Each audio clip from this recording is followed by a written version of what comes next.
வந்துட்டாரு. எங்க காணுமேன்னு பார்த்தா அவரை நாரதர் மாதிரி சில பேருக்கு மதுரையில் ஒருத்தர் இருப்பாரு, வந்துட்டாரா? அதாவது இன்றைக்கு என்டிஏ கூட்டணியில அம்மாவின் தொண்டர்கள் 99.9% ஓரணியில் திறந்து இருக்கிறோம். தீய சக்தி திமுகவின் இந்த மக்கள் விரோத ஆட்சியை முறியடிக்க அம்மாவின் தொண்டர்கள் அனைவரும் ஓரணியில் திரண்டு இருக்கிறோம். யாரோ ஒரு சில பேர் ஒதுங்கி இருப்பவர்கள் அல்லது விலகி இருப்பவர்கள், அவர்கள் சீப்பை ஒழிப்பதால் கல்யாணத்தை நிறுத்திவிட முடியாது என்பதை உணர்ந்து புரட்சி தலைவர் அம்மா அவர்களின் ஆட்சி, புரட்சி தலைவர் எம்ஜிஆர் அவர்களின் ஆட்சி, அனைத்து இந்திய அண்ணா திராவிட முன்னேற்ற கழக தலைமை ஏற்றிருக்கின்ற கூட்டணியில, என்டிஏ கூட்டணியில தமிழ்நாட்டில் ஆட்சி அமைவதற்கு அவர்கள் அனைவரும் உறுதியாக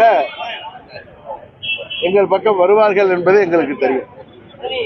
வேற இப்ப வந்து பாத்தீங்கன்னா முழு மனதோடு நெஞ்சம் நிறைந்த மனதோடு எடப்பாடி பழனிசாமி முதலமைச்சரை ஆட்சியில் அண்ணாமலை டிடிவி போன்றவர்களுக்கு வந்து விருப்பமே கிடையாது, ஒரு நாடகன்ற மாதிரியான பல தொண்டர்கள் கேட்பாங்க. அப்படியா? யாரோ சிலர் பேசுறதெல்லாம் நம்ம பெருசா எடுத்துக்க வேணாம். நான் தான் இப்ப திரும்ப திரும்ப சொன்னேன்ல, 99.9% அம்மாவின் தொண்டர்கள்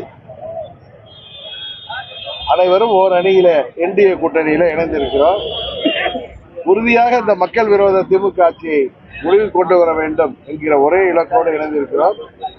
எங்கள் இலக்கில வெற்றி பெறுவோம் என்பதுதான் இந்த நேரத்தில் அம்மா அவர்கள் பிறந்தநாள் அன்றைக்கு உங்களுக்கு சொல்கிற நல்ல செய்தியாக இருக்கு.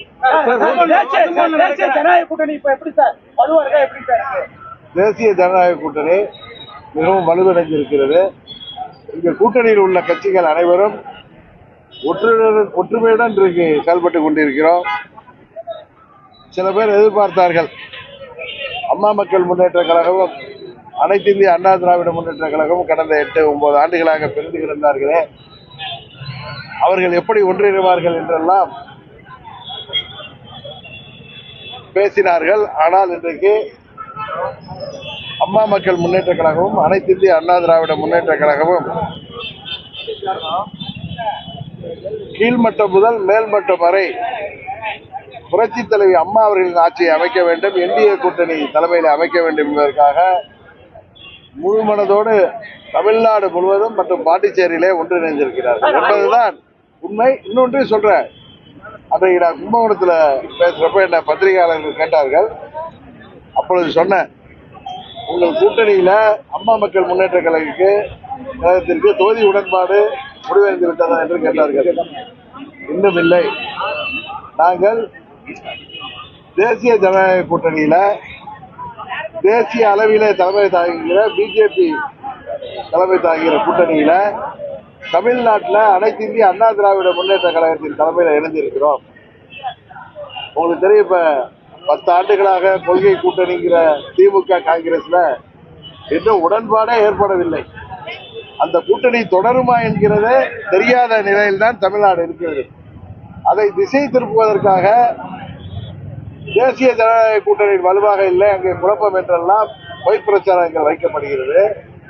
காங்கிரஸ் கட்சி எனக்கு தெரிந்த தகவல்படி 35 to 40 தொகுதிகள் கேட்கிறார்கள். கூட்டணி மந்திரி சபை அமைக்க வேண்டும் என்று கேட்கிறார்கள் என்பதுதான் உண்மை. அதற்கு திமுக ஒத்துக்கொள்ளவில்லை. அதனால் காங்கிரஸ் அந்த கூட்டணியில் தொடருமா என்பதே தெரியவில்லை. அதுபோல தேசிய ஜனநாயக தேசிய முஸ்லிம் லீக்கின் தலைவர் நாதர் மைதீன் அவர்கள் ஏற்கனவே 3 தொகுதியில போட்டியிட்டோம், இப்பொழுது 2 தான் தருவேங்கிறாங்க அப்படின்னு சொல்லி அவரு பாவம் அந்த வயதான காலத்துல மூர்ச்சை அடைந்ததெல்லாம் பார்த்திருப்பீங்க.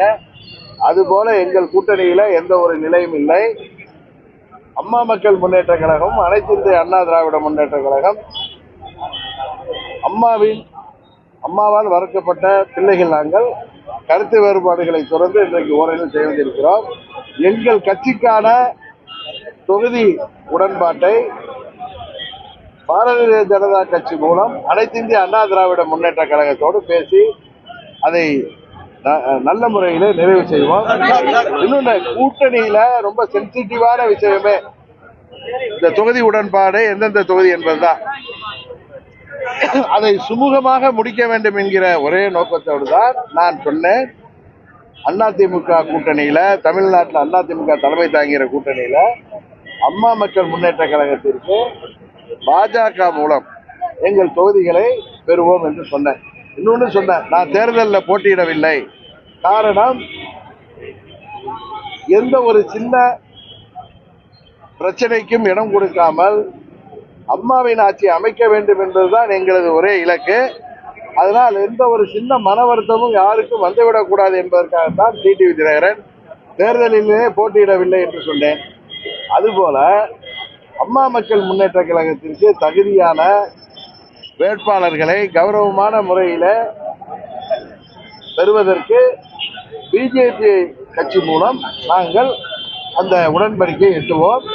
பிஜேபியின் கைடன்ஸ் படி அம்மா மக்கள் முன்னேற்ற கழகம் செயல்பட்டு அனைத்து இந்திய அண்ணா திராவிட முன்னேற்ற கழக கூட்டணியில நாங்கள் இடங்களை பெற்று வெற்றிகரமாக அம்மா மக்கள் முன்னேற்ற கழகத்தின் வேட்பாளராக போட்டியிடப் போகிறவர்கள் இந்த முறை வெற்றி பெற்று சட்டமன்றத்திற்கு செல்வார்கள்.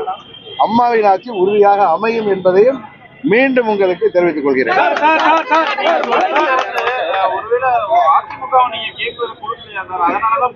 இல்ல இல்ல, நாங்க இன்னும் கேட்கவே இல்லை. உங்களுக்கு ஊடகத்துறையில உள்ளவங்களுக்கு இல்ல இன்னும் நாங்க அன்னைக்கு சொன்னேன், இன்னும் நாங்கள் வேட்பாளர் தொகுதி பற்றி பேசவே ஆரம்பிக்கவில்லை.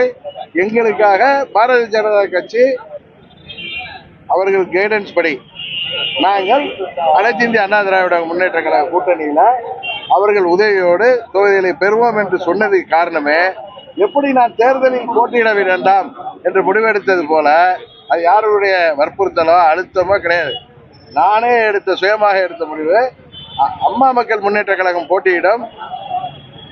நாம் போட்டியிடுவதன் மூலம் தேவையற்ற குழப்பங்களை தவிர்ப்பதற்காகத்தான் நான் போட்டியிடுவேன். காரணம், அம்மாவின் ஆட்சி தேசிய ஜனநாயக கூட்டணி தலைமையில தமிழ்நாட்டில் அமையணும். இந்த மக்கள் விரோத கஞ்சா புகழ் திமுக ஆட்சியை, ஊழல் மலிந்த திமுக ஆட்சியை, சட்டம் ஒழுங்கு சந்தி சிரிக்கின்ற இந்த ஊழல் ஆட்சியை, கொலை கொள்ளை பெருகி இருக்கின்ற இந்த ஊழல் ஆட்சியை, இன்னும் சொல்ல போனால் பெண்கள் உட்பட யாருக்குமே பாதுகாப்பு இல்லாத இந்த திமுக ஆட்சியை முடிவுக்கு கொண்டு வர நாங்கள் அனைவரும் ஓரணியில் இணைந்திருக்கிறோம்.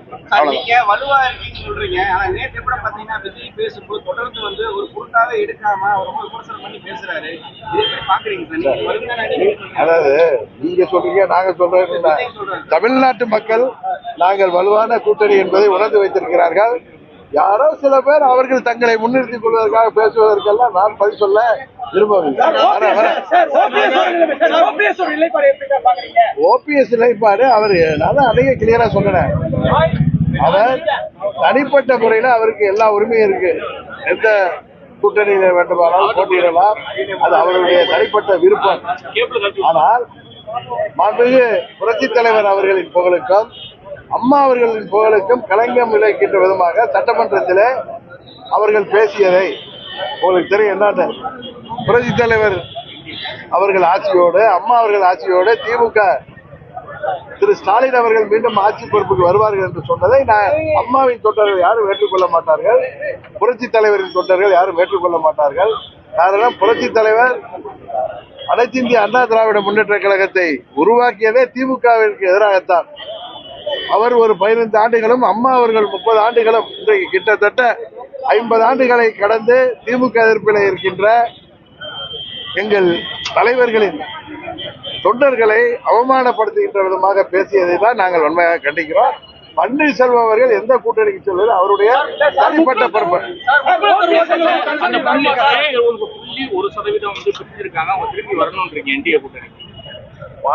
99.1% கிளியரா சொல்லிட்டேன். நீங்க எத்தனை கேள்வி கேட்டாலும் நாங்கள் அனைவரும் ஓர் அணியில் இருக்கிறோம். ஒரு சிலர் தனித்து விடப்பட்டிருப்பவர்கள் அவர்களும் உணர்ந்து எங்களுக்கு ஆதரவு.